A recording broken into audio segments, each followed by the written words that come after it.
Vamos a seguir con lo nuestro. Esta noche, más cosas. Esta noche podréis ver una nueva entrega de Viajando con Chester, aquí en 4 a las 22:50. Y como os hemos ido adelantando estos días, una de las invitadas será Faina Bettencourt, que denuncia en su entrevista un agujero legal que ha permitido que su agresor, su exmarido, Carlos El Yoya, condenado por maltrato, se haya fugado. Bueno, vamos a ver en exclusiva un fragmento de la entrevista de Faina en el que narra el momento en el que decidió denunciar a su pareja. Solté el teléfono y le dije a mis hijos, vámonos a casa de mis padres en este caso. Me asusté, volví a sentir miedo y volví a coger a mis hijos. No era la primera vez, yo ya había salido corriendo de mi casa en Barcelona con mis hijos de la mano en pánico y me vi en Gran Canaria en la misma situación porque yo no sabía si él estaba fuera de mi casa, si él me estaba esperando. O sea, entré en pánico, Risto, entré en pánico. Fue coger a mis hijos que estaban en pijama y decirles, vístanse que nos vamos a casa de mis padres. Cogí a los niños, me metí en el coche y mientras iba al coche pensé, esta es la última vez que corro por miedo, es la última vez que me va a hacer correr por miedo. Me meto en el coche, voy a casa de mis padres, les explico la situación y le digo a mi padre, voy a denunciarlo. Acompáñame a la Guardia Civil. Mis hijos se quedan en casa de mis padres y yo me voy con mi padre a la Guardia Civil. Y ahí interpongo la denuncia. Entre tanto, él aparece.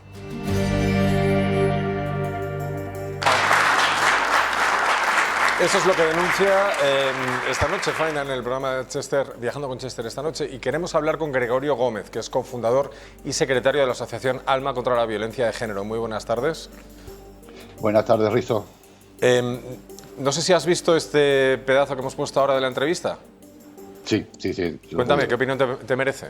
Lo que cuenta, lo que denuncia. Pues mira, lo primero que veo en ella es lo que veo en muchas mujeres, el miedo a ese paso que es cruzar la puerta de comisaría y de los cuerpos de seguridad. Miedo por muchas cosas, miedo por lo que le pueda pasar a ella, sobre todo lo que le pueda pasar a sus hijos, y miedos a la respuesta que puedan tener cuando van a poner esa denuncia.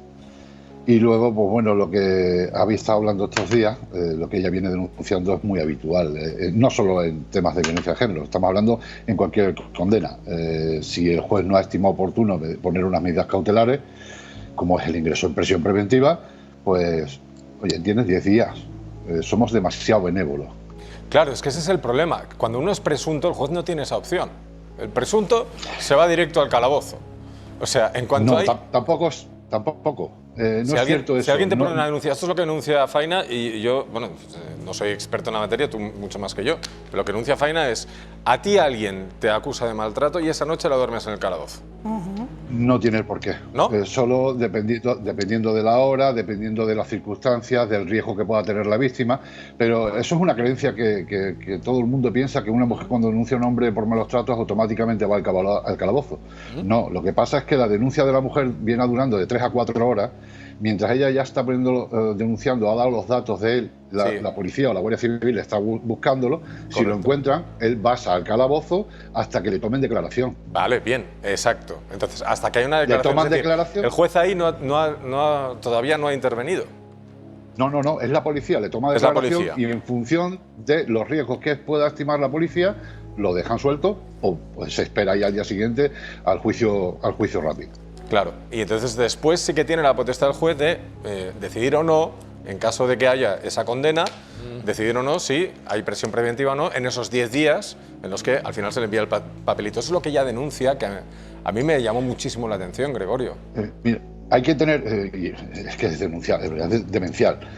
Hay que tener en cuenta que el momento de mayor riesgo de una mujer que es víctima de violencia de género es cuando decide terminar con la relación, ya sea intentándolo amistosamente o ya sea por una denuncia.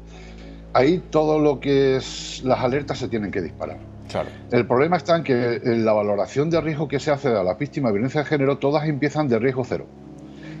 Y para nosotros, para nuestra entidad, entendemos, y ya en su día se lo comunicamos al ministro Marlaska, que el riesgo tenía que empezar por extremo. Y a ver si somos capaces de bajarlo. Es que estamos valorando el riesgo sin tener delante a la persona que lo puede causar.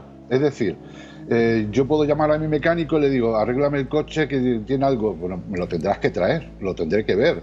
A un bombero lo llamo, hay un incendio, venga usted, dígame cómo apagarlo. Pues lo tendré que ver, a ver qué circunstancias hay. Aquí estamos valorando el riesgo de una mujer en función de lo que ella cuenta y unos parámetros que tiene un programa que para mi gusto no está bien. Porque nosotros hemos tenido casos donde una mujer, porque él vivía a 200 kilómetros de distancia, el riesgo ha sido bajo.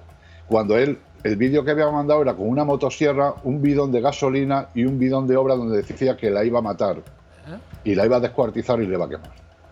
Y ahí, pues, el riesgo salía bajo. Pero te digo también más, la justicia también estimó oportuno no poner orden de alejamiento.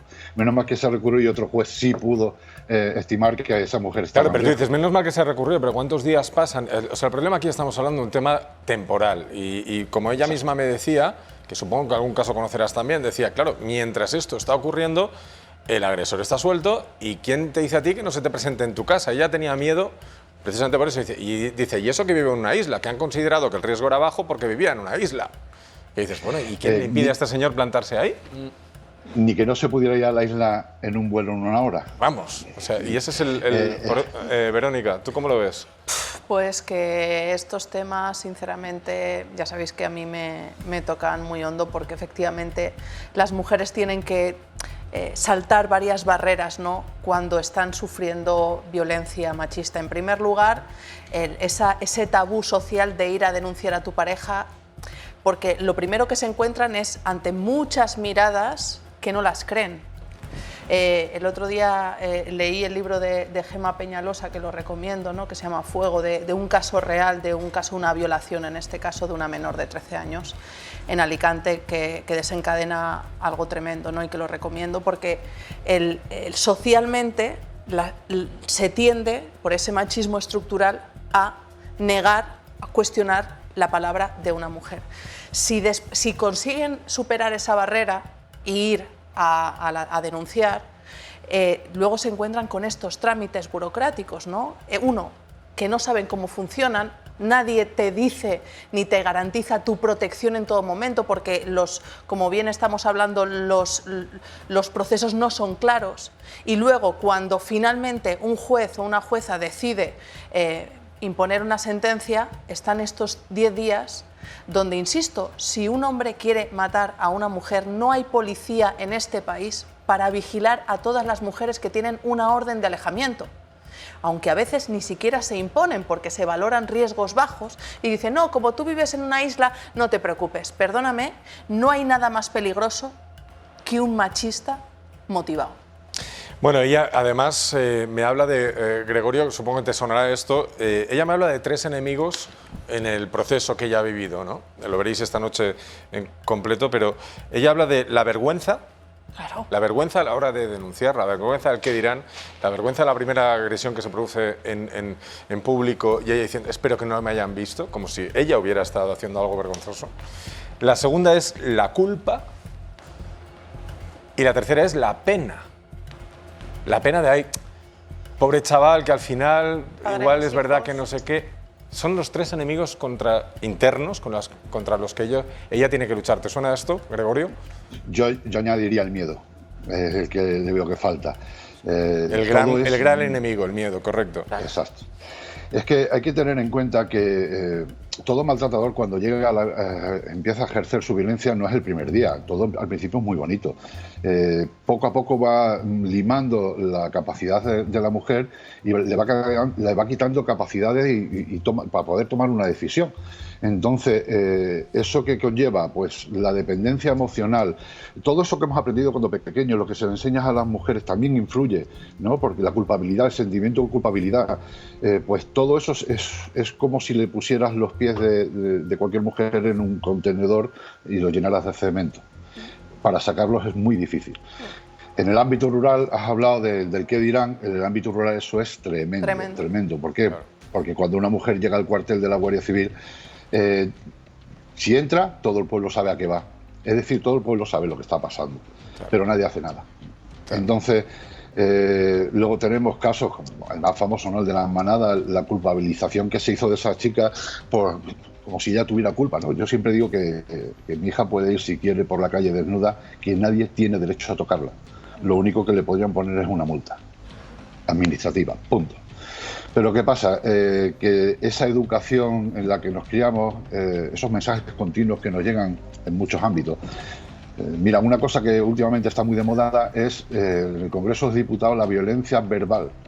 Estamos dándole a la violencia una normalización a través de la palabra. Está muy bien visto eso. Y suma, pues todo eso que va sumando nos va creyendo pues hacer, como dice él, ¿no? Carlos dice que él no tiene culpa de nada, que él, no, claro, es que para él no tiene culpa. Él se cree con el derecho de poder hacer y ejercer esa violencia hacia la mujer, porque es suya, es de su propiedad. Esperanza Aguirre, que también está en plató. A ver, yo creo que hace ya muchos años que nos ocupamos y que estamos todos de acuerdo en que hay que luchar contra la violencia contra las mujeres por el hecho de serlo, pero yo creo que el tema no está bien resuelto. Y no digo yo que no haya denuncias falsas, no lo digo. Lo que digo es que en el caso de la denuncia, yo recuerdo hace muchos años, cuando era presidenta de la Comunidad de Madrid, el catedrático de magnetismo de la Universidad Complutense, el profesor Antonio Hernando, diseñó unas pulseras que yo creo, soy jurista pero no me atrevo a decirlo, creo que se podrían poner durante la presunción de inocencia que impidan acercarse a la persona que te ha denunciado.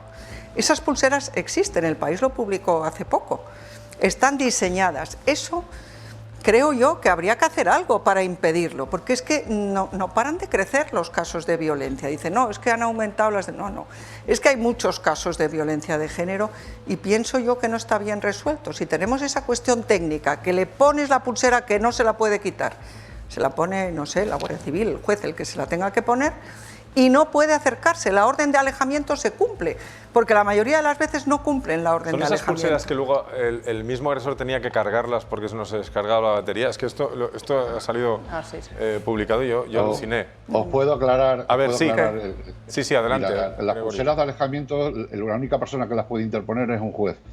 Y esas pulseras lleva el hombre una pulsera en el tobillo o en la muñeca y un dispositivo en la mano, ¿no? Que es el que conecta, que lo lleva encima y el que emite la señal. La mujer lleva otro dispositivo. Si esos dispositivos entran dentro del radio de acción que limita por el juez, salta la alarma. De acuerdo. El problema está en que ellos han aprendido a usarla para hacer daño a la mujer. ¿Por qué? Porque no cargan la batería cuando la tienen que cargar. Se van a zonas donde no hay cobertura. Un caso muy claro es el de María Chaparro, que por desgracia ella tuvo hasta informes del Centro Cometa, que es el que gestiona las pulseras de alejamiento, e incluso informes de Policía Nacional. ¿Y qué pasó? La justicia luego va por su lado. Desestimó, archivó el caso. No sé si fueron 20 o 30 veces que se saltó la orden de alejamiento. Entonces, si no van de la mano lo que son las medidas junto con la justicia, pues difícilmente le vamos a dar protección. Además hay que tener una cosa clara, cada vez que salta el dispositivo, lo que le está indicando a la mujer es que él está cerca, pero no sabe dónde está. Entonces el pánico, el miedo, el terror, el maltrato psicológico que se le está causando a la mujer es brutal. Se transforma en un arma al final a disposición del agresor para maltratar a distancia. Claro. Pero más vale que lo sepa, porque podrá ir a denunciar. Pone la carga de responsabilidad sobre su seguridad física en la mujer. No. Es decir, si tú sabes que tu agresor está por aquí, es como cuando sacaron el Ministerio de Justicia, este último gobierno, ¿no? Dijo que, bueno, pues informar a las mujeres en el momento de hacer una denuncia, mira, es que tu pareja, la que estás denunciando, ya tenía una denuncia previa. ¿Pero qué hacemos? ¿Responsabilizar a las mujeres de su propia seguridad? ¿Qué somos ahora, supermanes? No, es decir, el Estado de Derecho tiene que dar una respuesta. Y lo siento mucho, hablar de denuncias falsas es poner el objeto otra vez en el machismo estructural. No existen, son mínimas. ¿Y sabéis lo que existen?